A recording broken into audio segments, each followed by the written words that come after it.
小鹏是健身教练，是吧？是的。喜欢他什么？挺多的。说3样。人好，人好，善良，壮。壮啊，你排的是人好、善良和壮哈。最早的时候你怎么知道他人好呢？因为他在路上看到小动物什么的，他都很喜欢。你是在路上他碰到了一只流浪的小猫的时候见到他的吗？不是，当时我们是在一个健身房认识的。我是他的健身房里怎么认识的？我认识他是我大4的时候实习，当时我平时很少运动，我想要多运动，然后就去健身房体育锻炼。他当时是我的健身教练。那就首先看到的是壮啊，怎么是人好啊？那孩子不说实话啊。这是你教练啊？然后怎么就从教练就变成你男朋友了呢？当时我们相处时间久了以后，他就有对我表示好感，然后相处的时间长了，反正就在一起了。哎，你喜欢这姑娘什么呀？长得也挺漂亮，挺单纯啊。就喜欢人家漂亮啊。她平时总是在忙，又上课，她一般下午和晚上都要上课。那我工作的时间其实是白天比较多，那其实我有时候可以去看看她，我觉得2个人要多相处才有更好的感情。那平时她上课的时候，我就会去她的健身房，在旁边看她，可是她连我这样做她都不希望。因为那是我在上课的时间，是吧？我在上班的时间，不可能随时随地谈恋爱，是不是？那我要专心给会员上课，我得对他们负责任，我分责任，人家肯定会投诉我。这样会造成我工作的评分不好，是吧？是这个意思。我听明白了，女生是时时刻刻只要有点时间就想跟他腻乎在一起，所以不管她是不是在工作，你都会去，对不对？可是她上课的时间忙就算了，那我也能够理解。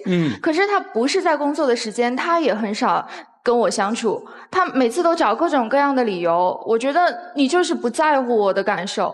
不是说我不在乎你的感受，是因为现在行业竞争很大，我是要花更多的时间去学习我专业上的东西，然后考一些国际认证的证书，是不是增加我知识面，可以更好的得到业内的认可？我是这个出发点。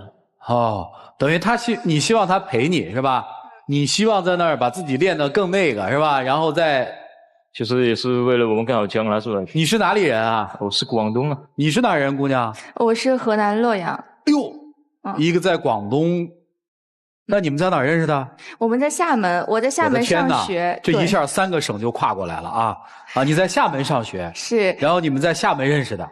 你现在还在读书？我今年刚刚毕业。毕业了？那你在哪儿工作呢？打算回家工作。打算回家工作？那他就要跟你去洛阳？我希望他跟我来。其实从刚开始交往的时候，我就明确表示过，是我家比较传统，要求我毕业了以后要回家里生活。一开始就有跟他说。当时你答应了吗？但是我并没有答应，因为这工作这地域位置不是我随时就调整，就需要商量一下这样。他也没答应，你就跟他好了？我想他的态度会改变的，但是他依然没有改变，他还是很坚决。所以你试图通过这个谈恋爱的方式，通过跟他谈，让他的态度发生转变，是跟你回老家。你干嘛非要不去洛阳呢？因为我是考虑过这个行业需要一些比较发达的地方，这样。洛阳挺发达的呀。因为我在那边会有一些就比较多这个人脉，就会介绍多点给我。哪有？你就是因为几个同事去了成都，你就非要跟着去？不是厦门，怎么又成都？他一开始在厦门工作，后来呢借口说要留在厦门工作，不跟我回洛阳但是后来他自己去了成都，跟着他以前的同事一起。我不知道你为什么要这样做。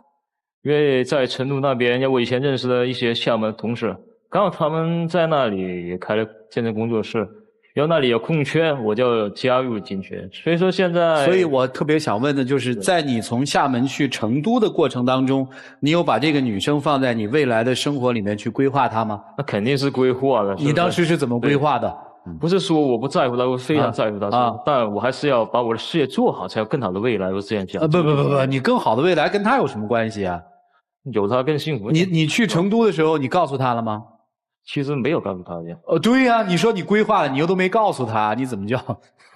因为我们很多时候都争吵，因为都是冷战，跟他交流的时候他也听不进去。在他不健身的时候，还有不健身的时候对你好吗？有，然后对我也挺好的。哦，对你也挺好的。我这么问你，如果他跟你回了洛阳了，你着不着急跟他结婚？着急。那选择一下，在成都嫁给他，还是把他押回洛阳让他娶你？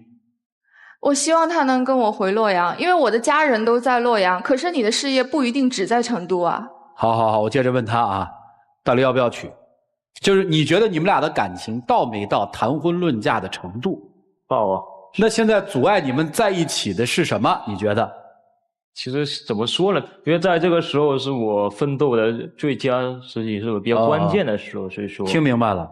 所以男生现在第一位的考虑是我的事业，而如果你让我跟你回到你的家乡洛阳，我会觉得那个地方我的事业发展不了，对吧？对的。女生是觉得说必须得回洛阳，在那儿一样有事业，是吧？你确定你们俩都相爱吗？双方确定这件事儿吗？确定你们俩的情感到了谈婚论嫁的时候了吗？能确定哈？能确定。你能确定？确定。你呢？好，那怎么办呢？你们说怎么办呗？来，其实呢，如果两个人啊都已经笃定说他就是我未来的另一半，其实什么事儿都好谈。女孩，你现在其实诉求就是因为父母希望你在身边，对吧？你家人都在身边，所以你一定要回来。但其实这上是可以有时间，我们来一个规划，共同规划的。可是你现在提的条件就是你必须现在回来，对吧？而男生呢，考虑的是事业。我想呢，先和男生聊一聊。没错，现阶段一定是一个事业的一个上升期，因为在于健身来说呢，年纪其实是一个很重要的一个因素。因为现在正好所有塑形，包括在专业性的发展，都是一个非常好的年纪。也许你现在年岁可能慢慢的要走到不能靠身体，而要靠技术专业水平去进一步发展这个阶段了。所以你要不断的补一些知识，专业性的知识去拿到一些证儿，这我是可以理解，因为我也喜欢健身。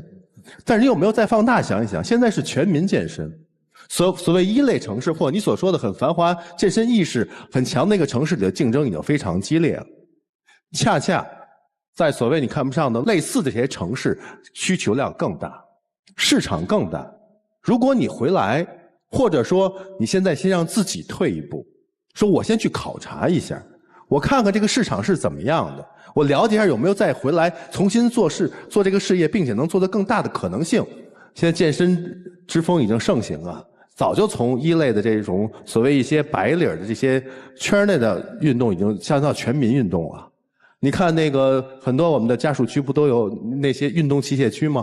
太多的人注重健康，太多的人追求完美，而你恰恰从事这么有朝阳的一个事业，你好好想一想，千万别只摆一个条件，我们有没有第二选择？同样在男生做出第二选择或者考虑的时候，你也需要做第二选择了。爱情是双方的，你进一点我就要退一点，不能说以你为中心。而且就事业来说，他的事业好，一定会带给你整个今后生活的幸福，这点是毋庸置疑的。你肯定也不希望说，仅仅他这个人到了你身边，他的心还在外地，同时事业又一筹莫展，每天就是你看看我，我看看你，有意思吗？这叫生活吗？这是爱情吗？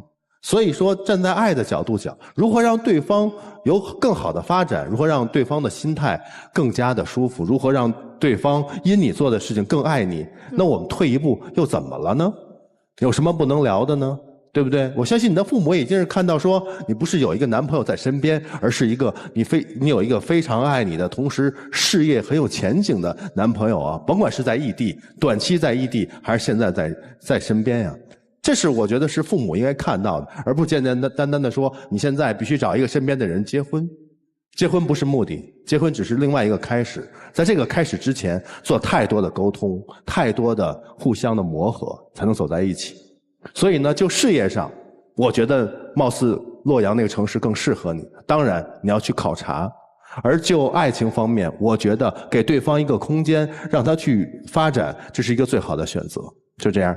好，谢谢曲总，来。刚才在听你们两个讲彼此的现在想法的时候，我一直在回忆我之前采访过的一对金婚老人。我就想，你们面对的问题似乎好难啊，因为我们每个人都要为自己打算呢，我们每个人都要希望自己过得更好，更顺自己的意呀，感觉好棘手。我就想，他们的情感，在50多年的风风雨雨，经过了我们祖国这么多变迁。他们怎么那么单纯啊？难道是他们的境遇比你们要简单呢？不是。我先来讲讲这2位老人的简单的情况。他们在北京相遇，一个是北京人，一个是内蒙人。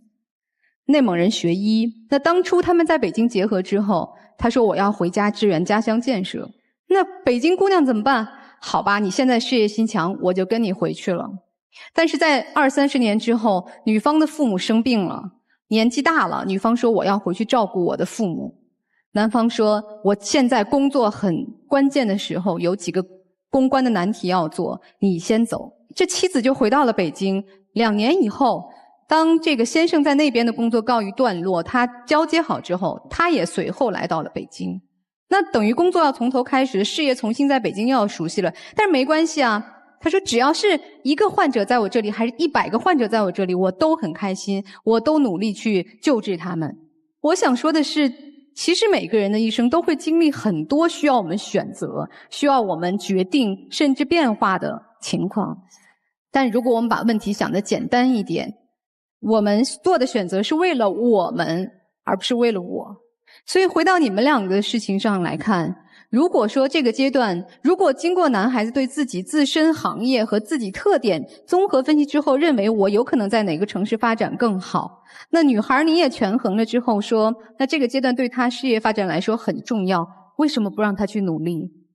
那如果你说女孩跟男孩说我的父母需要我们照顾，你为什么不能把那边事业抛去，或者暂时告一段落，来到女孩的身边呢？如果真心相爱，就真的是最重要最紧急的事情排在前面，这无非是个排序问题。如果够相信这份爱的力量，当生活和事业确实有冲突的时候，怎么不能化解？加油吧，谢谢。好，谢谢杨老师。来，沙老师。对呀，我问你一个问题啊，你不嫁他是不是就嫁不出去了？不是吧？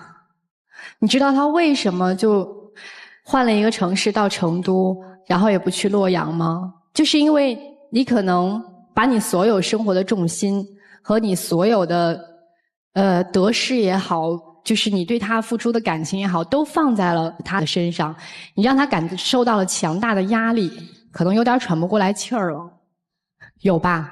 是的。其实你们两个问题很简单，真诚的面对对方，爱多少就是多少。然后我最重要是想跟女生说的一句话就是，女孩子一定要活出一种格局来，不要在小事上斤斤计较，所有的得失都在这种小事上面去计较，那你未来的路会越来越窄，你可能最后你的人生你的生活就变成只有他了。那如果有一天他真的离你而去，你怎么办呢？对不对？如果女孩子当你豁达了、开朗了，活出这种大的格局来，你的人生才真正开挂。那到时候就不是说你要不要他来，是他追着你就来洛阳了，知道了吧？好，谢谢。谢谢沙老师。来，涂老师。如果真的想娶一个女人，一定是无论何时何地；如果要真想嫁一个男人，一定是没有任何条件。你说实话，你现在你想娶她吗？想啊，立即就娶。主要还是要以事业为准，因为要有什么事业？我告诉你，在全民健身的年代，如果真心热爱健身事业的人，跟地点没有关系。不要以事业和爱情为借口。女人想用婚姻来限制你的自由，而你不愿意放弃自由，这才是你们俩之间真正的问题。婚姻是两个人自动自觉地放弃自由而走在一起。只要有一个人不心甘情愿，你即便结了又能怎么样呢？如果两个人之间有一个不愿意结婚，因为一时的妥协而结了，那么总有一天你们会出现以下这段对话：就是当一个男人犯错的时候，一个女人总在说你为什么要这样，男人马上会说当初又不是我要你嫁给我，是你自己要嫁给我的。到那个时候这句话说出来可伤人了，是你求着赖着要嫁给我的，不是我要娶你。那为了避免这样的悲剧，为什么不在婚姻之前各自尊重对方的选择而深思熟虑呢？我刚才说的这句悲剧是真实的发生在我生活当中的，而且这两个人说这句话的时候我就在旁边。我觉得这是婚姻最大的悲哀。尊重对方的自由吧，如果有一方不愿意放弃，强求是没有任何用处的，好吗？尊重对方的选择，就这样。还是得问一句，想娶吗？想娶啊，真想嫁哈。至少在男生的表述当中，是因为我如果跟你回去了，我的事业会受到影响，对吧？在女生的眼里面是，难道这份爱情还抵不过你所谓的那份事业吗？这大概是在你们口中所描述出来的这个冲突啊。现实生活真的有这样的冲突吗？似乎你们俩在给我们上演。能不能找到一个协调的方式？我相信老师们已经给了你们解决这把问题的钥匙了，对吗？如果你真够爱他，真的可以为他牺牲。如果你真够爱他，也可以为他牺牲。其实有的时候你会发现生活里面有很多事儿特别有意思。我强求一件事情的时候没有一个结果，我双方都做出牺牲的时候，反而这件事情最终有一个结果了。因为那个时候对方真的感受到你爱了。我们刚才有一对年轻人，大学里的恋情，是因为这对年轻人同样热爱公益，都喜欢帮助那些被人遗弃和伤害的流浪的动物，所以他们走在一起了，他们相爱了。可是当他们真的想往前迈进一步的时候，他们突然发现这个共同的爱好和兴趣点变了。因为有人想把它当成一辈子的一个事业做，而另一个人仅仅把它当成生活的一个元素来做，所以就冲突了。结婚之后其实还是独立的两个人，每个人应该有每个人发展的一个空间和环境，要做自己的事情，千万不要强求另一个婚姻当中的人和自己完全是一样的。这世界哪有完全一样的两个人啊？因此你们可以考虑一下，我倒觉得你们也不要互相试探了。如果你们要真爱的话，就把你们自己的最终那张底牌给打出来。你们想干嘛，说给对方听就好了。就像刚才上一对嘉宾一样，我不再勉强了嘛，我看嘛，我陪伴嘛，你做你的，我做我的嘛。你们开诚布公的去谈，去发现在曾经的恋爱过程当中彼此做的不太好的，不是对方，而是自己做的不太好的那一部分，说给对方听。我想这才是今天你们来到这个爱的正能量能够得到的。也不是说我不想跟你回洛阳，只不过我现在目前事业重心是在成都那边呢，我们可不可以商量一下这东西？可能我需要更多的时间考虑一下。那好吧，我也明白你意思。女生的意思是要再考虑，是吧？是。男生说明白他的意思了。对，我看来还是需要让彼此多点时间这样。今天在这个现场达成一个共识，就是给彼此空间和时间，而不是那么紧的去逼着对方，对吧？行了，来吧，严老师。讲了一段这个金婚的故事，你送礼物给他们吧，让他们把这个故事带回去吧啊！来，送给你，希望你们的爱情能够长久，加油！好，谢谢啊，谢谢两位，请回啊，好的，谢谢。